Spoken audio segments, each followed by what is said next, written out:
Nifty നോക്കിക്കഴിഞ്ഞാൽ Nifty ഒരു open option out of the range OA OR ആയിരുന്നു. Market താഴേക്ക് ഇറങ്ങാൻ ശ്രമിച്ചു, അത് ഫ്ലിറ്റായി. എന്താണ് മാർക്കറ്റ് തിരിച്ച് വീണ്ടും മുകളിലോട്ട് കയറി, അത് വീണ്ടും ആ ഒരു ഇന്ന് ഡി ഫെയിലർ ആണ്. സോ ബാങ്ക് നിഫ്റ്റിയെ സംബന്ധിച്ച് പറഞ്ഞാൽ 22,440 ഒരു സപ്പോർട്ടാണേ. അത് പൊട്ടുകയാണെങ്കിൽ 22,395 ഭാഗത്തേക്ക് വരും. 22,393 പൊട്ടിയാൽ നിഫ്റ്റിയെ സംബന്ധിച്ച് പിന്നെ സപ്പോർട്ടുള്ളത് 22,245 22,220 ക്ലിയർ ആകുന്നുണ്ടോ? അതിന് താഴെ നിഫ്റ്റി നിൽക്കുകയാണെങ്കിൽ 22,166. ഇവൻച്വലി നിഫ്റ്റി 22,400 താഴെ നിൽക്കുകയാണെങ്കിൽ ഈ ഒരു POC ആയ 22,065 എന്ന് പറഞ്ഞാൽ കഴിഞ്ഞ ഏപ്രിലിൽ വന്ന POCയുടെ ഭാഗത്തേക്ക് ഒരു മീൻ റിവേർഷൻ സെറ്റപ്പ് ആണ് possible. So Nifty lower structure നിൽക്കുന്നിടത്തോളം കാലം ഈ POCയുടെ ഭാഗത്തേക്ക് ഒരു മീൻ റിവേർഷൻ സെറ്റപ്പ് പോസിബിൾ ആയിരിക്കും.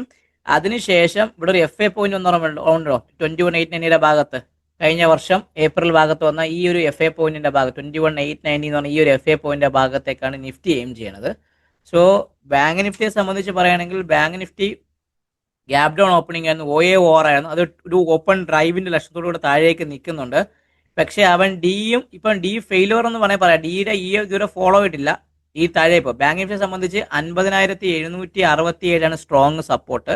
അതിന് താഴെ ഇഷ്ടംപോലെ സപ്പോർട്ട്സ് ഉണ്ടോ, 50,626, അതിന് താഴെ 50,480, അതിന് താഴെ ഈ POC 50,403 എന്ന് പറഞ്ഞാൽ ഈ POCയുടെ ഭാഗത്തേക്കാണ് അവൻ മെയിൻ ചെയ്യുന്നത്. അപ്പോൾ 50,767 പൊട്ടി നിൽക്കുകയാണെങ്കിൽ ഈ POC ആയ 50,404 ഭാഗത്തേക്ക് ഒരു മീൻ റിവേർഷൻ ട്രേഡ് സെറ്റപ്പ് ആയിരിക്കും ആർക്ക് പോസിബിളായി വരുന്നത്, ബാങ്ക് നിഫ്റ്റിയെ സംബന്ധിച്ച് പോസിബിളായി വരുന്നത്. അത് 50,400 പൊട്ടുകയാണെങ്കിൽ ബാങ്ക് നിഫ്റ്റിയിൽ ഇനി അടുത്ത സപ്പോർട്ട് എന്ന് പറഞ്ഞാൽ കൃത്യമായി പറയുകയാണെങ്കിൽ ഈ POC ആണ് 49,870. സോ 21,899 നിഫ്റ്റി പൊട്ടുകയാണെങ്കിൽ നിഫ്റ്റിയിൽ പിന്നെ സപ്പോർട്ടുള്ളതെന്ന് പറഞ്ഞാൽ സപ്പോർട്ട് ഇഷ്ടംപോലെ താഴെ കിടപ്പുണ്ടോ. ഈ കറുത്ത ലൈനുകളെല്ലാം സപ്പോർട്ട്, കറുത്ത ലൈന് ഈ ഓറഞ്ച് ലൈനെല്ലാം സപ്പോർട്ടാണ്. പക്ഷേ ഇവൻച്വലി POC എന്ന് പറഞ്ഞൊരു ഒരു മീൻ റിവേർഷൻ്റെ ട്രേസിന്റെ POC വരികയാണെങ്കിൽ POC ഇവിടെയൊന്നും ഇല്ല കണ്ടോ. POC പിന്നെ ഉള്ളത് 20,700 ഭാഗത്തേക്കാണ്.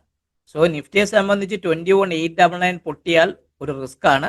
ബാങ്ക് നിഫ്റ്റിയെ സംബന്ധിച്ച് 50,400 പൊട്ടിയാൽ ഒരു റിസ്ക് ആണ്. ക്ലിയർ ആകുന്നുണ്ടല്ലോ?